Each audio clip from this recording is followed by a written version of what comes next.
হইছে? এরকম ছাগলের মতো ব্যবহার করতেছেন কেন? মা, ওই গলাটা খুব ব্যথা করতেছে।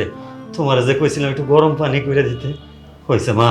আরে বুইরা, অসুখ হয়ে যে বিছনায় শুয়ে আসোস, কাম কাজ তো কিচ্ছু করস না, খালি কিছুক্ষণ পর পর খালি অর্ডার দেস, বৌমা এটা করো, বৌমা এইটা করো, সেটা করো।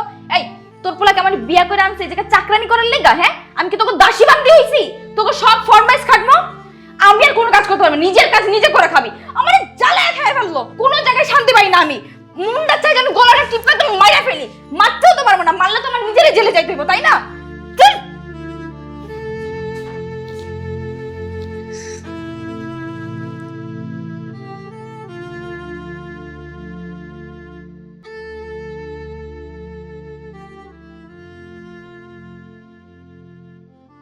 কি খবর?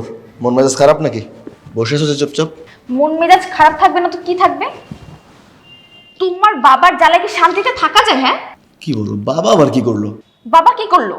তোমার বাবা সারাটা দিন আমাকে জ্বালায়, বৌমা গরম পানি দাও, বৌমা চা দাও, বৌমা ওষুধ দাও, এইটা দাও, সেটা দাও, আমাকে সারাটা দিন পাগল বানায় ফেলে।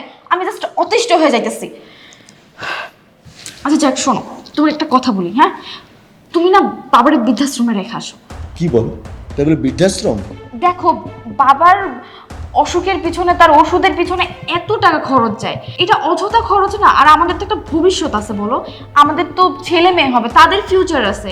তুমি বাবার পিছনে যে পরিমাণ টাকা খরচ করো, সেটাকে যদি তুমি সেভিং করো, তাহলে আমাদের ফিউচারটা সুন্দর হবে না? তুমি তুমি প্লিজ বাবাকে বৃদ্ধাশ্রমে রেখে আসো। তাই বলে বৃদ্ধাশ্রমে রেখে আসবো? এটা কি ঠিক হবে? আমার কথা ভাবো, অন্তত আমাদের ভবিষ্যতের কথা ভাবো। এইটা ভেবে বাবাকে বৃদ্ধাশ্রমে রেখে আসো। দেখো, আমি আর কোনো কথা শুনতে চাই না। তুমি বাবাকে আজকে বৃদ্ধাশ্রমে রেখে আসবা, এইটা শেষ কথা। তুমি আসো তো আমার সাথে, আসো।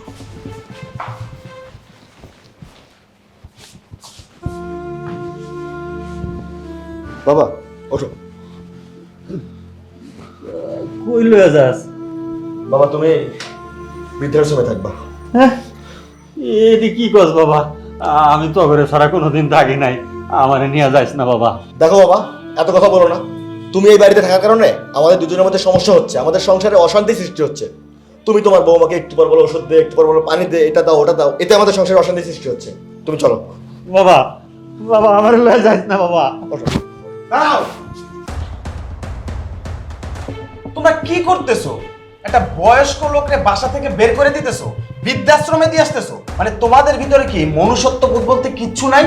উপরওয়ালা তোমাদের মনুষ্যত্ববোধ দেয় নাই? আমার তো লজ্জা লাগতেছে তোমাদের দেখে। আর আনিশা, আমাদের বাবা মা আমাদের পড়ালেখা করাইছে কেন? যাতে আমরা মানুষের মতো মানুষ হই। কিন্তু তুই তো মানুষ হস নাই, তুই হচ্ছিস একটা অমানুষ। শ্বশুর বাড়িতে আইসাই কুটনামি শুরু করছো। বাবার মতো শ্বশুর, তারে তুই বাসা থেকে বের করে দিবি, বৃদ্ধাশ্রমে দিবি না? আর স্বামীরে তো পটায় ফেলছো। তোরে না আমার বোন বলতে লজ্জা হয়। আর সাফি তুমি, মানে আমি অবাক হচ্ছি, তুমি একটা শিক্ষিত ছেলে না? তুমি কিভাবে পারলা তোমার ওয়াইফের কথায় নিজের বাবারে বৃদ্ধাশ্রমে রেখে দিয়ে আসতে? আমার মাথায় কিচ্ছু ঢুকতেছে না। আর আনিশা, আজকে যদি আমি তোর ভাবির কথায় আমাদের বাবাকে বাসা থেকে বের করে দেই বা বৃদ্ধাশ্রমে রেখে আসি, তাহলে তোর কেমন লাগবে? আমার তো মনে হয় তোর খুব ভালো লাগবে। তোর মোটেও কষ্ট হবে না বাবার জন্য। কারণ তুই যেহেতু একটা বাবাকে বের করে দিতে পারোস, তার মানে নিজের বাবাকেও তুই বের করে দিতে পারবি। আঙ্কেল, আপনি মনে কষ্ট নেবেন না প্লিজ। আর আপনি কোনো টেনশন করেন না। আপনার ছেলে যদি আপনাকে না রাখে, আমি আপনাকে রাখবো আমার বাসায়। আজকে থেকে আমি আপনার একজন ছেলে। চলেন আঙ্কেল। বাবা, আমাকে ক্ষমা করে দেন বাবা, কখনো এরকম হবে না। এবারের মতো মাফ করে দেন বাবা। বাবা আমি না বুঝে তোমাকে বৃদ্ধাশ্রমে রাখতে গেছিলাম, আমাকে ক্ষমা করে দাও বাবা। ওঠ বাবা, ওঠো মা। বাবা মায়ের কাছে সন্তানের কোনো অপরাধ হয় না বাবা। তোরা যে তোকে ভুল বুঝতে পারছস, আমি তাতেই খুশি।